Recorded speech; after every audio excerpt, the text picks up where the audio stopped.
قرار مفاجئ من أمير قطر تميم بخصوص ملعب 974 يعلن إهداءه للجزائر لمساعدتها على الفوز بتنظيم كأس إفريقيا 2025. لكن أولا نشترك في القناة وضعوا لايك للفيديو. أعلن أمير قطر تميم بن حمد عن نيته بمساعدة الجزائر لتنظيم كأس إفريقيا 2025، وذلك بشحن ملعب 974 المصمم بحاويات السفن التجارية ونقله للجزائر وتركيبه بمدينة العاصمة من أجل تقوية ملف الجزائر التي ترشحت لاحتضان كأس إفريقيا 2025 بعد سحب شرف التنظيم من غينيا التي تأخرت تماما في إنجاز الملاعب.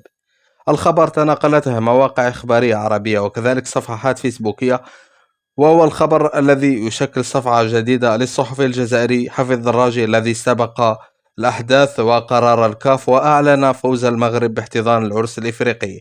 يذكر أن الجزائر متفوقة على المغرب في عدد الملاعب الجاهزة والجديدة وكذلك الفنادق الفخمة التي ستأوي البعثات الرياضية الإفريقية والزوارة.